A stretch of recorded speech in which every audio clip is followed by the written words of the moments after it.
안녕하세요. 통일담담의 아나운서 조수빈입니다. 작년 그 조사 결과인데요. 남한에 정착한 북한 이탈 주민들 어떻게 살고 있을까 고용률을 살펴보니까 탈북민 고용률이 60.5%. 이게 조사를 시작한 이래로 가장 높은 수치였다고 합니다. 이제 대한민국에 잘 정착하고 있는 탈북민의 숫자도 늘어나고 있다는 건데요. 또 정부도 이 탈북자들이 잘 정착할 수 있도록 다방면의 노력을 기울이고 있겠죠.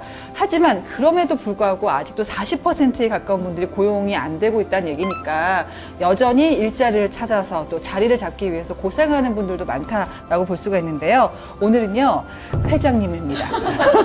하나도가 김성희 대표님입니다. 안녕하세요. 안녕하세요. 반갑습니다.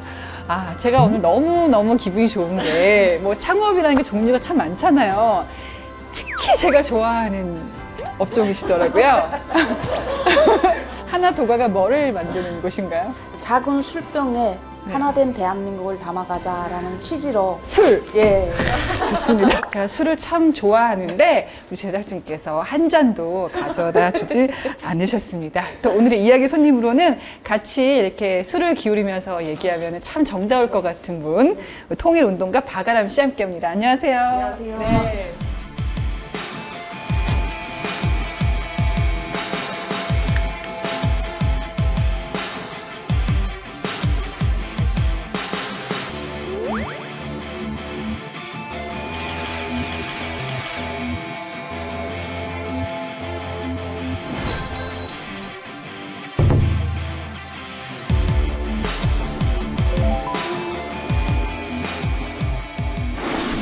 저는요, 취업박람회 이런 거는 뭐 많이 봤는데 탈북민을 대상으로 한 취창업 박람회가 따로 있다는 거를 처음 알았고, 여기서 또 주제 발언도 하셨잖아요.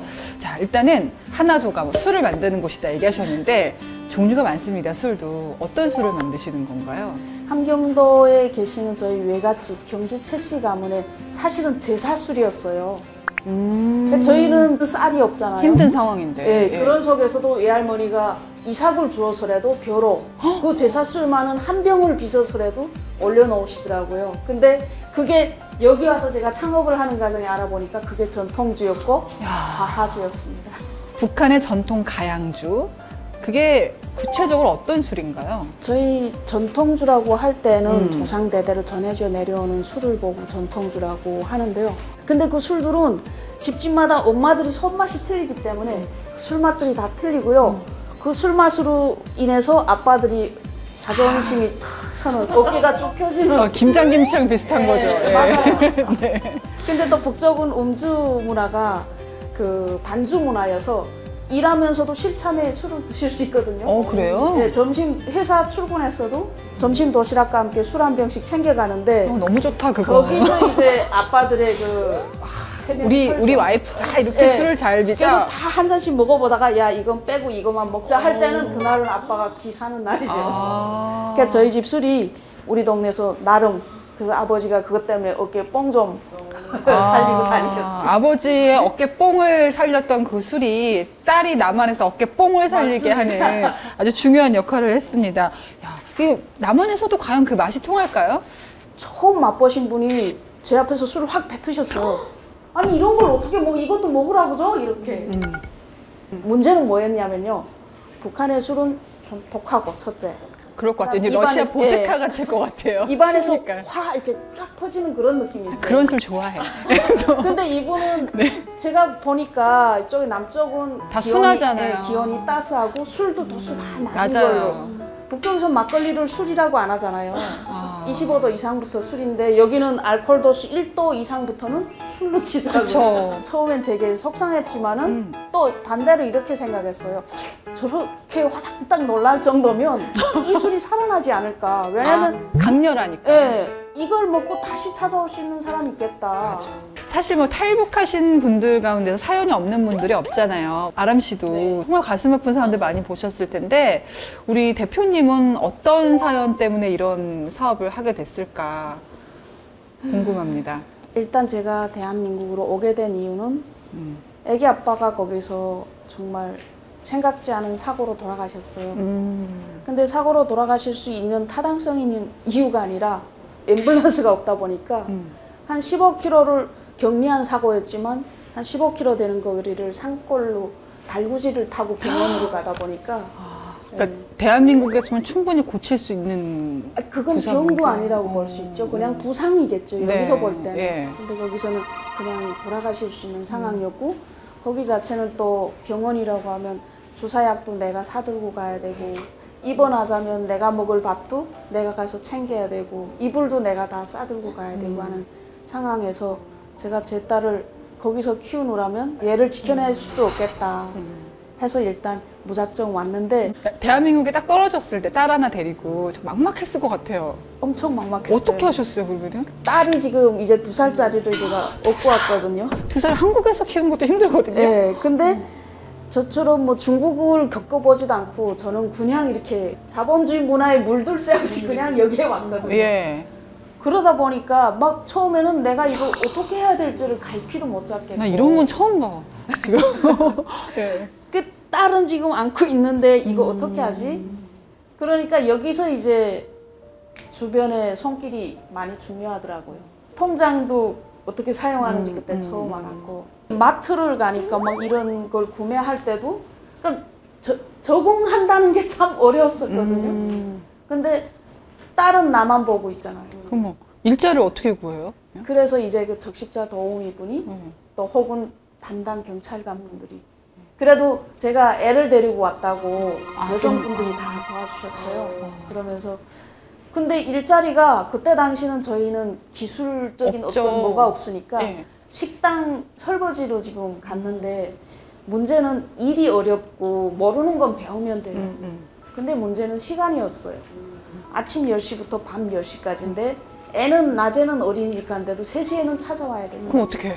그럼 이 3시부터 10시까지를 어떻게 하냐가 제일 문제였는데 그래도 그 사장님이 괜찮아 그러면 우리 같이 키운다는 심정으로 식당에 데려와. 뭐 좋은 사장님 만나셨다. 근데 거기까지 좋았는데 네. 문제는 식당 한쪽 구석에 앉혀놓으니까 식당이잖아요. 애가 안 되지, 교육이. 그러니까 가족들끼리 와서 막 외식하는데 애가 그걸 계속 이러고 그럼 내가 마음이 아픈. 그러니까 나는 일하다가도 보면 가슴이 무너져 내리죠. 예, 이게 그냥 막 무너지는 거예요. 야, 이것도 아니겠다. 근데 경제적인 어떤 자립은 해야 되겠고.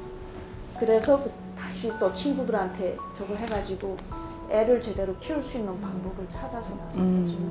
아, 정말 일자리를 구하기가 너무 막막했을 것 같고 일자리를 구했다고 한들 그게 바로 쉬워지진 않잖아요. 그렇죠. 그래도 나 대한민국을 참 잘했다 생각했던 순간이 있습니까? 있어요. 첫 월급 받았을 때. 얼마인지 기억하세요? 네. 125만 원인지. 그때 그 사장님은 정말 많이 생각해서 오늘 여기까지 오게 된 건 저 혼자 잘한 거 아니거든요.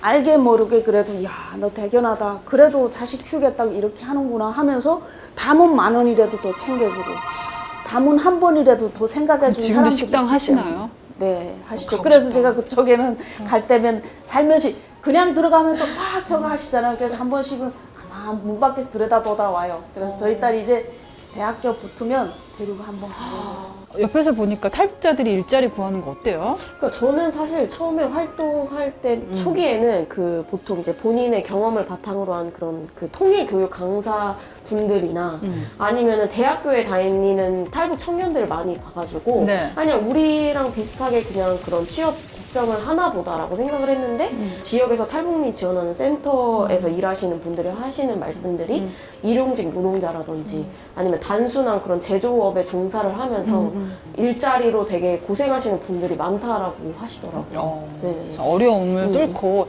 이분은 무려 취업을 하신 게 아니라 저희가 중간 대화 드라마 살짝 생략하도록 하고요. 너무 길 것 같아서 창업에 성공하셨단 말이에요. 주변에서 대표님처럼 창업에 성공한 탈북민을 많이 보십니까?